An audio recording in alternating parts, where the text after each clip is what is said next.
I don't think your hypothetical is representing the situation that is at debate right now. No, you won't answer the hypothetical because you know it relates to this. If it wasn't related at all, you'd be able to answer this hypothetical incredibly easily. But you're trying to dodge this question.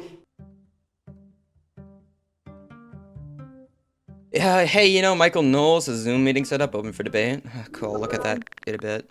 We're going to Bunk next. Bunk, I want Hi, Michael. How you doing today, buddy? I'm doing well. All right, that's great to hear. That's great to hear. So, what do you mean by soul? When you say the word soul, what does that mean? And then I'll have probably some follow-ups, yeah. So I'm using soul as the spirit of the person, I guess. There is a distinction to be made between soul and spirit, but I'm talking about the metaphysical aspect of the human person. So like the idea that the human person exists, right? That we can track the entity to some extent? I mean specifically the principle of life. Yeah, the metaphysical, that which is metaphysical that corresponds to our physical body. Yeah. Yeah, so why ought I value the principle of life as you were defining it? Well, you clearly do, I guess, is what I would say. I would assign the value of life at the point of a conscious experience, a sentient experience, to be more specific. So should we be able to kill people in a coma? Should we be able to kill people in a comatose state? No, because they would have stated their given preferences before the comatose state, and then we ought preserve those from when they wake up from the comatose state. That seems like an unworkable system where we have. What if we don't know that they're going to wake up from their comatose state? If we don't know that they're going to wake up from the comatose state, and we have epistemic reason to believe that will not wake up from the comatose state, then I would agree that they could be terminated 100%. What if we just don't know? What if we just don't know? Then we probably. Well, it's kind of hard to say that we just don't know. Like, obviously, we have certain. No, it's very easy. There are plenty of people where we don't know if they're going to recover from their comas. That happens often. I'm sure there are people who we don't know if we're going to recover from their comas. I think that we ought to err on the side of life in that situation, but that's because there was a previously stated preference, right? So their but if we have epistemic reason for belief, that actually that entity will not come back.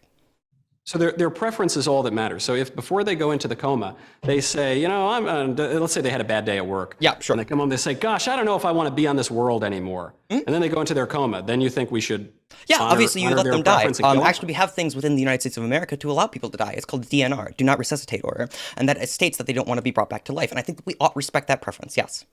So what you're saying is rather than merely debating the issue of abortion being bad at all, or certainly being worse than slavery, I think you're advocating for the goodness of assisted suicide. I think that these two things definitely do play into each other, right? So the idea that we ought preserve something that has yet to come into existence, right? The conscious experience and the conscious preferences of a baby, right? But I'm not suggesting. I want to correct your premise a little bit. Please let me finish. I just want to correct your premise before you get down the rabbit hole. Then we'll get right back to what I was saying. Sure. So what you're saying is if you want to preserve consciousness, but I'm not saying that I'm concerned primarily with preserving consciousness. I'm saying I'm interested with preserving life and not ending a life, whether the life is conscious, whether the life is an adult or who has expressed preferences, or a teenager who expresses preferences perhaps with less credibility, or a child who has not reached the age of reason and cannot actually consent to do anything at all, or a toddler, or a baby in the womb. So I'm suggesting something more fundamental. So why wouldn't I value let's say there's a brain dead entity that we know is not going to come back to conscious experience, but they do have a functioning heart, they have a functioning body, right? Well, they don't. If they're brain dead, their heart isn't functioning. It's being artificially kept they can beating be, by a machine. It can be even artificially kept up by a machine. Why ought we not preserve that? But I think that's categorically different. I am not How is that suggesting categorically different? Can you justify that? Of course I can, yeah. Right, So there are, modern scientists would identify 7 characteristics of life. You might be familiar with those. It includes cells, it includes metabolism, it includes growth, reproduction, right? You can go down the list. Someone who is brain dead does not have the characteristics of life. And you can send electric shocks and some air and maybe some nutrients there to try to preserve someone in that state, but they don't meet any definition of life, whether that's a Christian definition, whether that's a modern scientific definition, they don't meet that. And so there is no obligation to not to kill that person. That person has already died. That's great. That is very different than a baby who does meet all the characteristics of life. All right, great. Let's work even in hypothetical, because I'm not exactly sure what you're talking about specifically, and I think I can research that later on. But I'd rather not talk about things that I'm not exactly sure. So you want to talk about the real stuff? You want to talk about the hypothetical? No, we have to engage with hypotheticals whenever we're reasoning things philosophically. Yes, we do. So let's say, hypothetically speaking, that I would have an entity, right? And that entity could breathe, it could function almost perfectly, right? except for the fact that it doesn't have a conscious experience and it will never state another conscious experience or another conscious preference. Should we value that entity? Well, no, but the baby, even we're talking in hypotheticals now. So don't try and pull back. We can talk about the baby later. But answer my question. You can talk about a unicorn if you like, but that's not going to get us to the point we're trying to get at. Because now we're asking. No, now we're asking. This question gets hypothetical. But your hypothetical is irrelevant to the question at hand, because the baby will progress.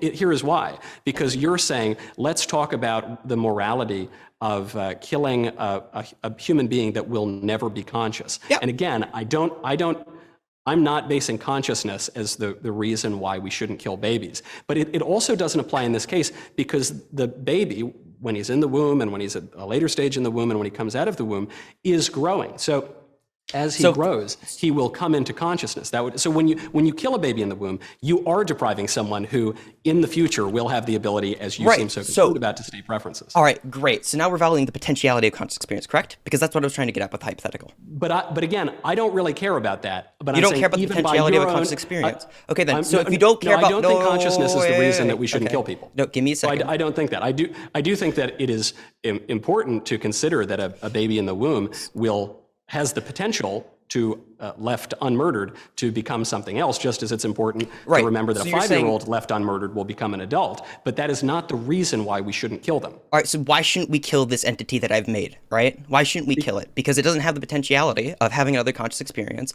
What would make it different from, like... Again, I don't think your hypothetical is representing the situation that is at debate right now. No, you won't answer the hypothetical because you know it relates to this. If it wasn't related at all, you'd be able to answer this hypothetical incredibly easily. But you're trying to dodge this question.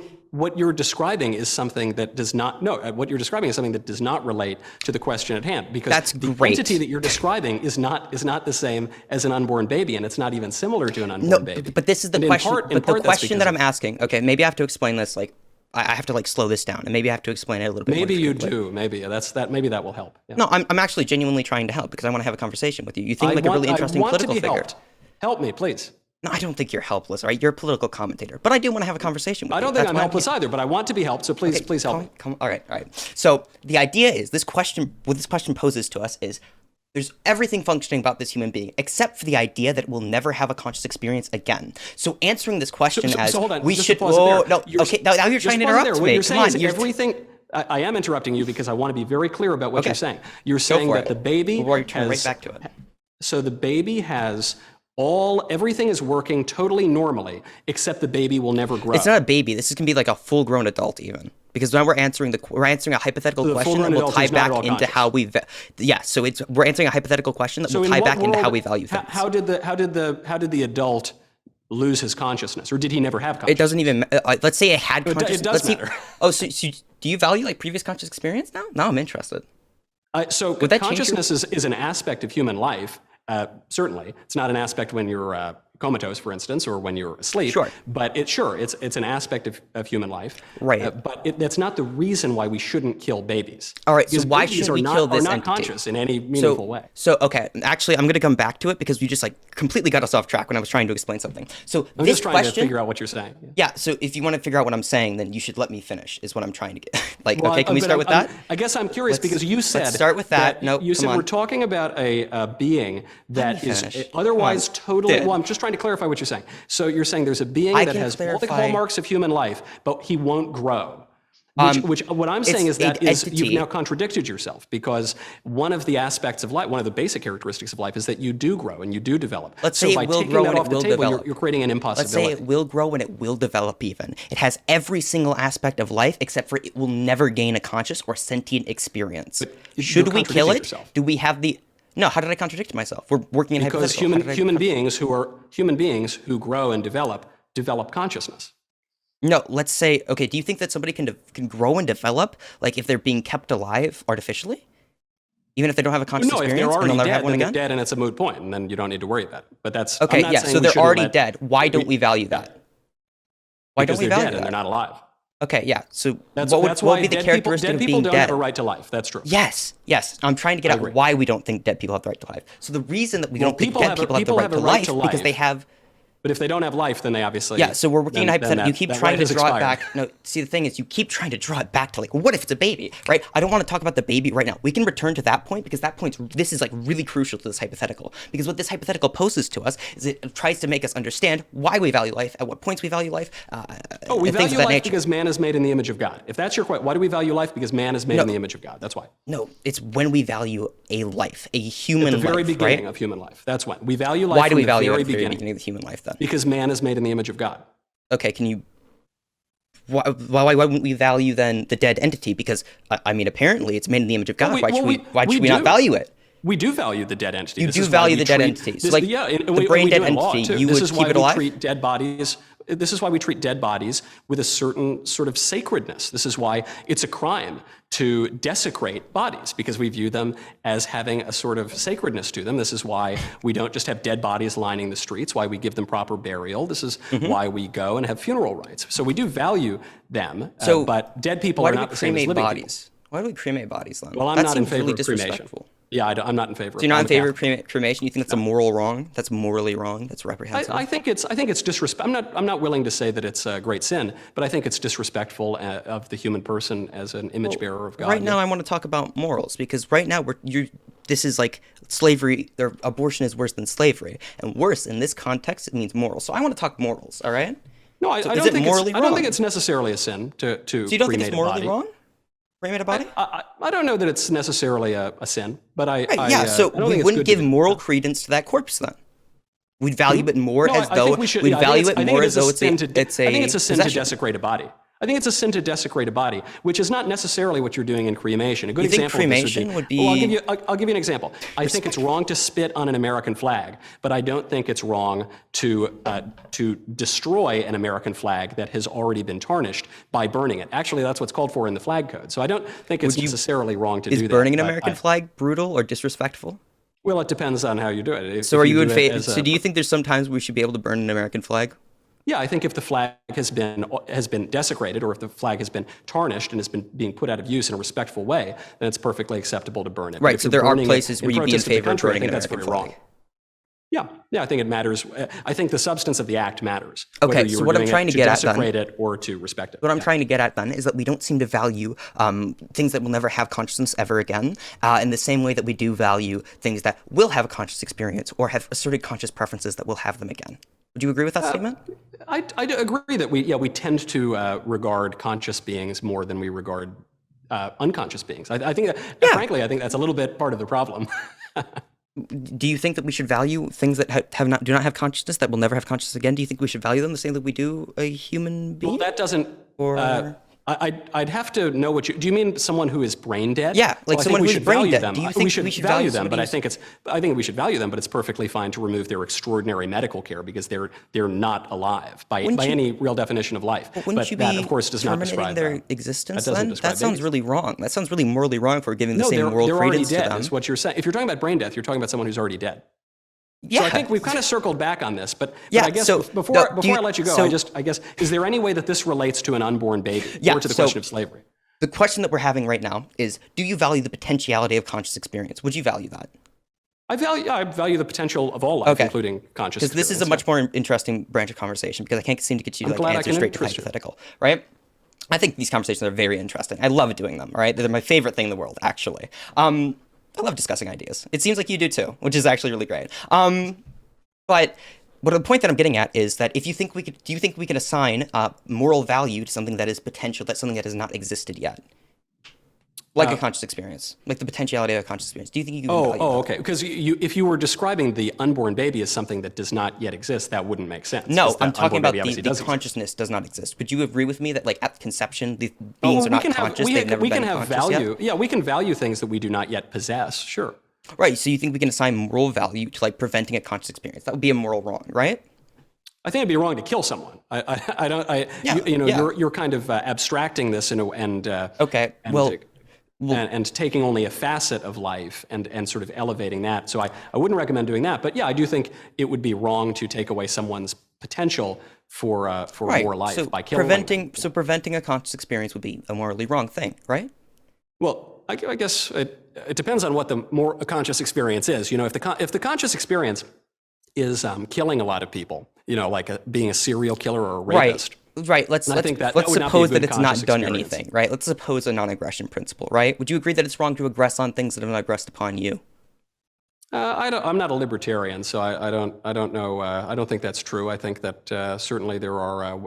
We have the right to defend ourselves and to take. Right, yeah, no, self-defense would protective not be actions, aggressing upon somebody, though. That's my point. They haven't done anything to you. You are aggressing. You're the one who's Yeah, attacking. listen, I'm more than happy to discuss the finer points of libertarianism anytime, but I'm not a I think this libertarian. is I'm not kind talking. This isn't libertarianism that we're talking about here. I'm just asking Well, I you think if you agree. the non-aggression principle is pretty central to modern libertarianism. Can So be I'm central to I'm modern willing to discuss libertarianism, that. but it's also a moral standpoint that I think a lot of people hold. I think that's why we think that Sure, sometimes but it's it- okay but to it kill in does seem- self-defense, but it's not okay to just kill somebody outright. Yeah, I think it's wrong to commit murder. But I guess Yeah, my would be only the question distinction. I'm sort of struggling with here is how does this relate to the Yeah. question at hand? So I'm Namely, gonna- that abortion is not only bad, but much worse than slavery. All right, so now I'm going to get back into this point. So you'd agree with me that it is wrong to aggress upon something that has not done anything, right? So you agree that there's a distinction between self-defense and murder. I think you shouldn't murder people, and I think Right. it's So fine. now, to how do we defend deal with this moral conundrum? All right. Let's say that we take an antinatalist argument that is saying that we can put value on things that have yet to exist, a yet to exist conscious experience, and then you'd be violating that non-aggression principle by bringing something into existence. So therefore, it would be wrong to conceive of a child, but also it's wrong to prevent a conscious experience. So it's also wrong to not conceive of a child. So we've arrived at a contradictory conclusion through these answers that you've given me. Yeah, I think that people who think it's wrong to conceive a child are going to find themselves in lots of contradictions. Yeah, so why isn't it wrong, though? Wouldn't you agree with me that it's wrong to aggress upon something by bringing it into existence when it has not consented to you, and no, also I don't inflicting harm think upon that- it?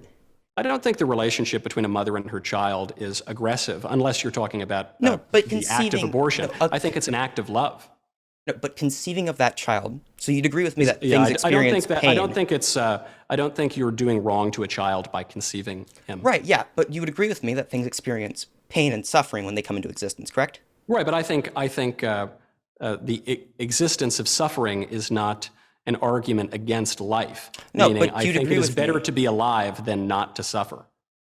So yeah, you're like making a moral weighing position, right? Like it's and it's it's a wrong, but position that we all it's agree worth with. it, right? It's a position that we all agree with because we all suffer, and none of us has yet killed himself on this broadcast, which is good. I don't recommend that people do that. Thank you for telling me not to kill myself. I really needed that right now.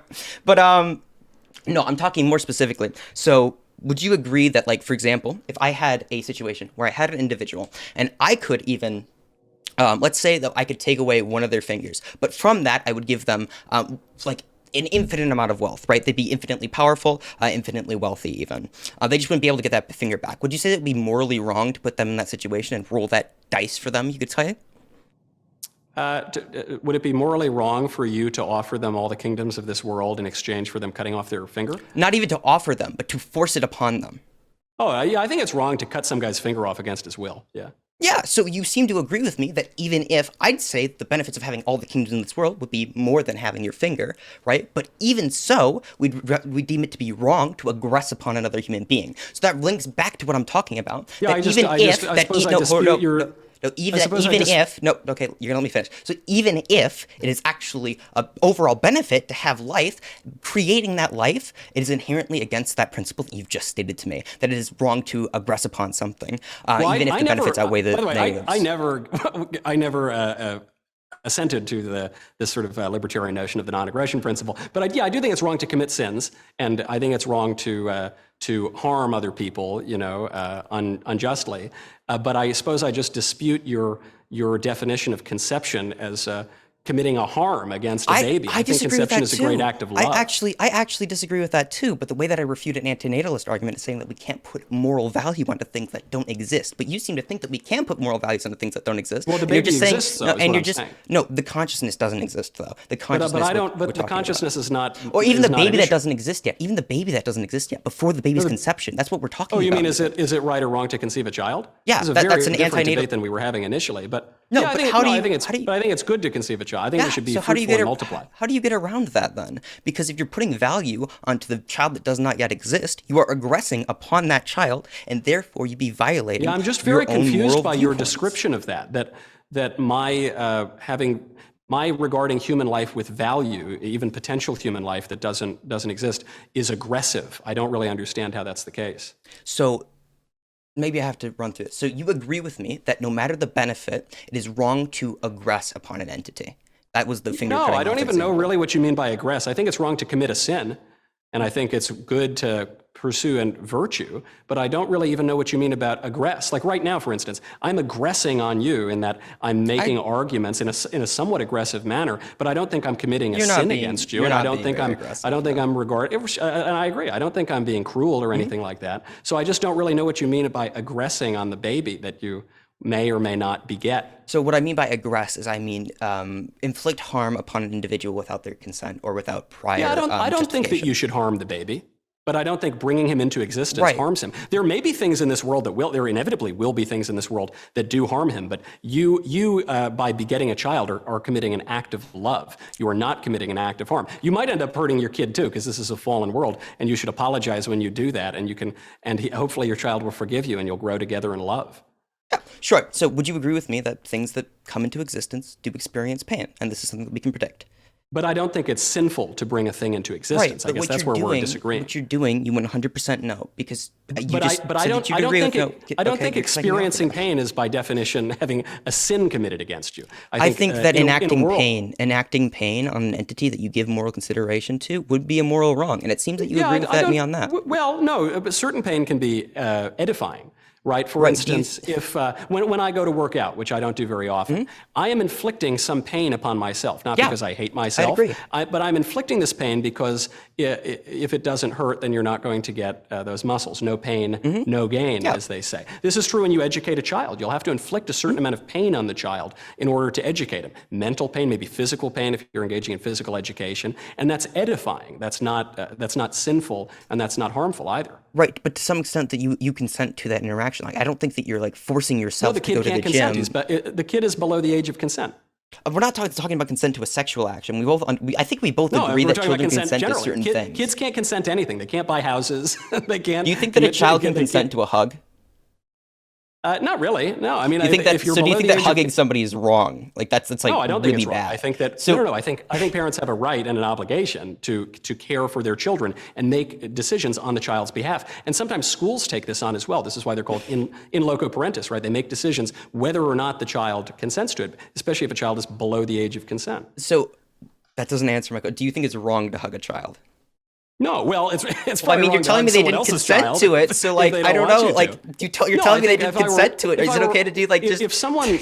No, I don't think. I think if someone on the street walks up and hugs my child, I think that would be quite wrong, and I think that person would learn that very quickly. But I don't think it's wrong for my sister-in-law to hug my child. But and my child might not consent to either of them because my child's below the age of consent. So my child's actually a baby, so he do you agree that people can't consent to things below the age of consent?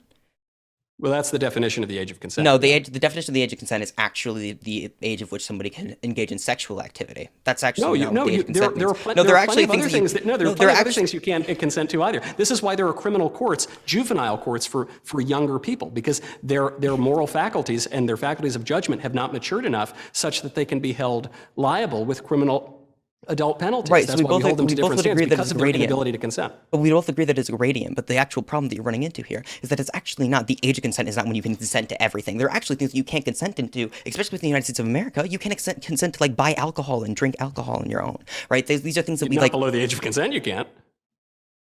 No, like you can be 18, which is above the age of consent, but you can still be barred from buying alcohol. Oh, sure, yeah. We have all sorts of civil Right, laws, so there's certain things. So the age of consent isn't by definition, as you stated, the age at which you can consent to like everything. It is by very definition specific. that. But, and that's, No, and you that's, literally just conceded to me that there are things that you can't consent to at this age. So. No, well, of course, there are things that I can't consent to at my age, and I'm much older than any of these ages too. I can't consent to break the law, right? So okay, so let's return to your let's return to your original claim then. Is the age of consent where you can consent to everything, or does it seem to be? No, you said the age of consent is when you can consent to things, which I believe without to something that's true, yeah. Yeah, so That's true. Yeah. And so that would be something enshrined in our law to recognize that there is an age below which people can't really consent to consent things, to and an age certain above things, which you can.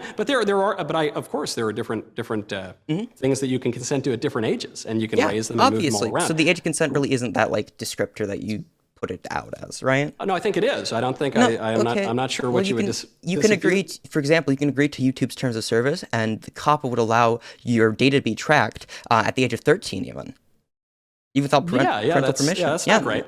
Yeah, I think we should probably change that in the law. Yeah, so it doesn't seem that the But law I've would never be our said you can't change justifier the age of for. consent. Yeah, I've never so, said, obviously that's a so reflection. neither of us, reflected in the civil law. are like neuroscientists. We probably shouldn't be talking about like trying to displace the age of consent. Then I don't think we should use the law to justify. No, but I don't think it has to do with pistons firing in the brain, right? I think it has to do with the whole human person, which is both body and soul. Right. So I guess that would maybe was the part of departure. And I still fail to understand how any of this relates to the topic at hand. So the way this relates to the topic at hand is that we both agreed that it would be wrong to aggress upon an entity, to inflict something upon an entity, that even regardless of the benefits of it, that we both agree that it would be wrong. I didn't say, no, I've never said that. I don't agree. Okay, then why shouldn't I chop the guy's finger off to like allow him to have all the kingdoms of the world? Well, no, I don't think you should. That's commit a sin like a against moral somebody good to chop if you his don't finger agree off, with me. but I think it would be good to coerce someone to educate them, especially if that person were a pupil at your school. That would be an example. I guess I'm aggressing, again, I'm not sure that word is all that clear, but yeah, I guess a teacher aggresses against his student when he teaches him something and gives him a bad grade, or the football coach aggresses against the team member when he forces him to run laps or something. But I don't think that would be wrong, and I don't think it's harmful, and I don't think it's a sin. It's actually edifying and good. I think there's a very clear difference between the coercion that like would be the force of like having to run laps versus like the forced, like the actual legitimately physically forced situation that you've been put into. No, you draw I think it's good to coerce prisoners into staying in their cells or even performing some kind of labor. Do you think there's a difference between coercion and like 100% like physical force? I don't know what that. I think prisoners are in 100% physical enforced imprisonment. You're not answering the actual question. I don't know where to go from it. Yeah. Okay, we got to go. We got to move on. I'm sorry that we didn't touch on the topic at hand, but I enjoyed our interaction. Yeah, I enjoyed our interaction too, dude. Have a nice day. Check the producer's saying to check the comment section too. What comment section? All right, thank you. Who are we moving on to? Okay, we're going to try to get to two more. I'm running a little late. That was fun. Just raise your hand if you disagree, and we'll call on you, and then we can chat, and you can tell me why I'm wrong. Shit. I wish I could. I don't know. There's literally people in the comments section saying that it's not that kind of consent. I literally just brought up that the way that Michael defined it was not actually what the age of consent means. It means for sexual interaction. And Michael said, no, it's like all consent. I said, okay, what about like a hug? Then what? Oh, that was good, dude. You just like couldn't answer any of the questions that you posited to him. Bunk Boy wasn't prepped for this one. No, I was actually. He like dodged almost all of my questions. No, I did. Wait, did you prep all those questions? Yeah, please. Oh my god. If you think Michael won that, I don't know, dude. No, if Michael won that, then I'm just killing myself at that point. If someone actually thinks that. Legitimately, it literally just got down to, oh yeah, it's a sin though. But why is it a sin? What's the moral justifier for that, right? Oh yeah, I have a really good objection to like, it's a sin though. I have like 20 of them. It's like just divine command theory. Cool. Yeah, very. That was fun as fuck. Oh my god. Dude, you destroy him, dude. What the fuck?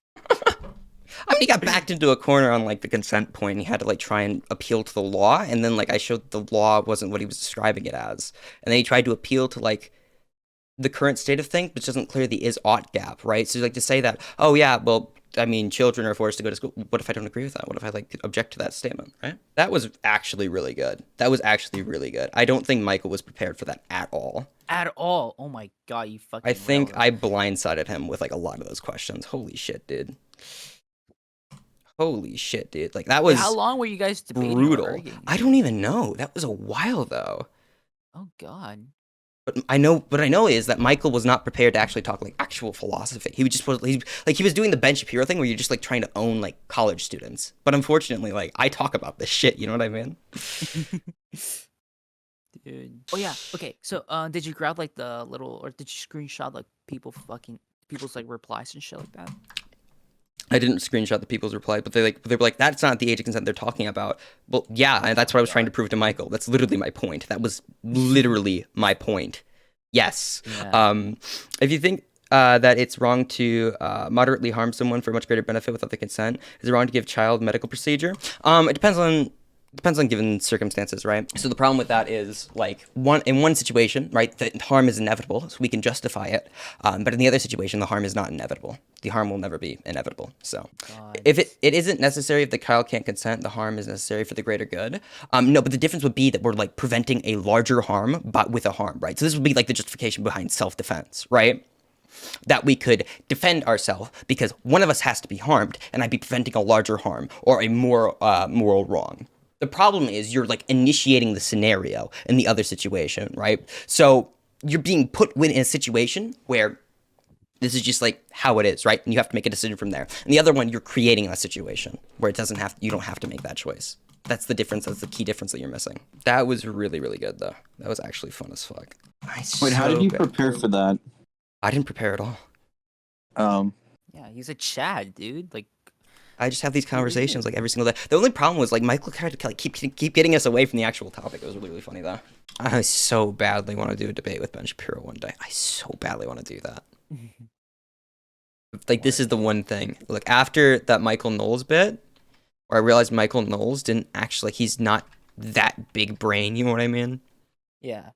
Oh my God. Not that I thought he was like huge, like a huge guy, but like I thought he was at least more knowledgeable what he talks about. That's what my assumption of these people are. But when you were talking to him, this motherfucker looked completely lost. He's like, because he kept a bit stuttering and shit, and then like looking away from the camera and shit, and he's like little squirming, just things that you tend to see when someone is nervous or some shit. Literally, I thought I actually had him nervous for a bit there, actually, like for real. yeah. It was so good. It was so good. All right. That motherfucker was conceding to everything and shit. So funny. He just wanted to default like on a soul, but like he couldn't tell me what a soul was, so I didn't really care. I got to do 2 different abortion debates. One with like the small commentator who I don't know what the fuck that was, dude. Like I'm gonna be honest with you. Holy, it's like they don't know their own argument. Mm-hmm. That's legitimately my best way to describe that. Is that they don't know what their own argument is, and I have to pose them hypotheticals to get them to say their own argument. Like, you know, what's the difference between like a corpse and a baby being able to have consciousness? Obviously, to me, right? Response to that, back when I was even pro-life, right? I knew this was that one has potentiality for consciousness. Obviously, right? Yeah. Unfortunately, we run into the predicament where, like, you run into the argument where it's like, okay, antinatalism seems to be like a really good argument now, because once we start valuing that, it seems to fall apart. Basically, that's basically the argument that I'm going to be going off of. Yeah. Because he was trying to like say that I noticed from throughout the debate he wanted to talk about other other points. He wanted to pivot so hard onto like a talking point because he knew he didn't like actually hear this argument ever before. Like you could tell he's not thought about this argument at all. And that's the thing you got to do with these commentators. You have to take them out of the familiar. You have to take them into a place where they don't know what they're arguing from. And that's what I tried to do to Knowles. But at the end there, I swear to God, I should have just like said, okay, no, we're gonna keep on this. We're gonna keep on the point, right? Yeah, but whatever. Because you should have still pressed on to it. Yeah, but I just kind of wanted to let him lead me around at the end because I didn't want to seem like really, really stubborn. But like now that I look back on it, like probably should have done that. Anyways, chat, what do you think about the debate with Michael Knowles? What's the consensus in chat right now? What did you guys think? Oh, you won definitely. Yeah. I just want to like know what the chat thought about that debate because like, dude, I think that I do well in most of my debates, but like I don't know, dude.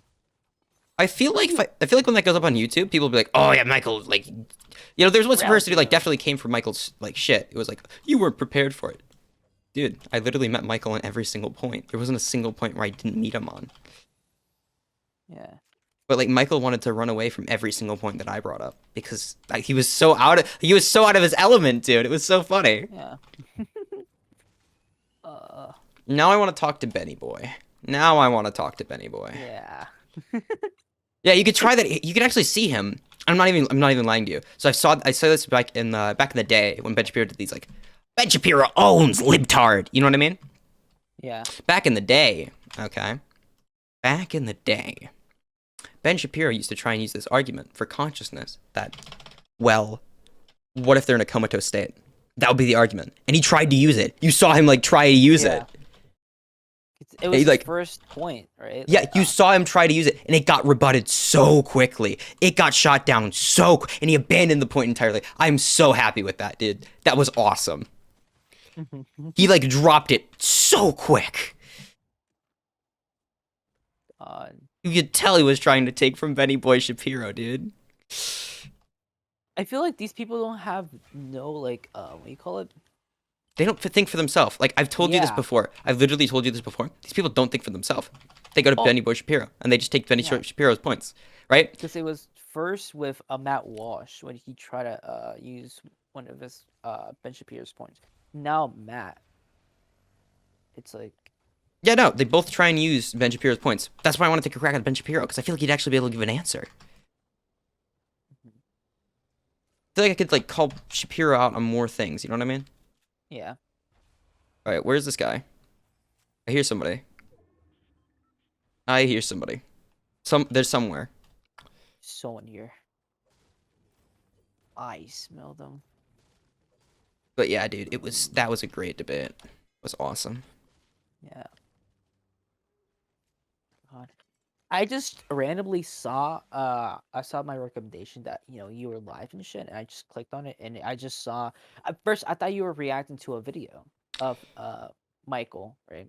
Yeah. But then I saw you responding to that video, and they responded back. I'm like, whoa, wait, what the fuck? Wait. Yeah, someone in chat told me. So somebody wanted to debate me, right? Like at Paradise, if you know him. Yeah. Yeah, somebody wanted to debate me on abortion. And I was like, cool, I'm down for that. And somebody in chat said, Michael Knowles is actually doing a debate panel on abortion. And I said, oh, baby, this is going to be good. So I downloaded Zoom just to do this debate.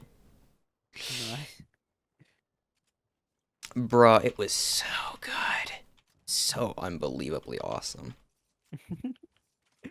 God. When I first thought you were actually debating fucking Michael, I'm like, no fucking way. Is he actually? Oh no, I feel Bro, bad for him. Michael got gonna get debate, real. bro, dude. Because he never does this, right? Or is it like Dude, I think he tries to, but the thing is, as I've said before, and I'll say it again, most people don't know why they think what they think. They just don't. They feel like they know the talking points, but they don't know why. You know what I mean? And that's why the Ben Shapiro wrecked responses get them every single time. Because they don't know why they think it. Just like do. You know what I mean? Yeah. So if you have a response to that, right? They're normally debating people who don't know what they're talking about. But when you have a response to that, it's like, holy shit. They have to shut you up as quickly as possible, right? They want to like move on to a different topic. You can tell. Yeah. And that's like what I abused in the Michael debate. Was just like, I knew that he didn't know I was gonna have a response to these questions. I tried to like keep getting him to ask the questions that I could respond to really easily. That was the idea, right? I think I did that pretty well. Mm-hmm. Oh, you did fantastic. I really the only thing that I regret is I wish I didn't let him leave me around as much at the end. That's the only thing I feel like you should have done more. Just pushing on those points. I should have pushed him at the end, but I don't know. I just got like, really bored of it. Does that make sense? Yeah. I got like really It bored. wasn't really like, pushing going the same point. anywhere. It was basically you telling them what's up, and then he's like, "Well, not." But he's God. either But conceding- God. either he was- One day I want to just like pop on. I'm gonna be like, prove God to me. Just do it. How do we know God? How do we know that God like? How do we know God? Or, You know what I mean? Yeah. What is even the argument of I don't know. proof God is actually real? I don't know for Michael. I understand there's like Christian points of view, but I don't think they're any more justified than a secular point of view. So Fuck Bunk. Tired of that dumbass loser. lying in his bedroom while I'm cruising in my cruiser. This dumbass bitch, thinking that he's cool while streaming on Twitch. Call this Vietnam, we're gonna get you on a weight loss program. Everyone knows, you will never be a pro. Well, I'm part of my rap game, always tripping out, never no problems with burnout. The vids keep coming, so does the drama, clear in your notepad. Your tweets aging with a granddad. Capital of Chad, doing flips. Everyone in the chat, Bunk is a bitch. Yeah, Bunk is a bitch. No one likes Bunk.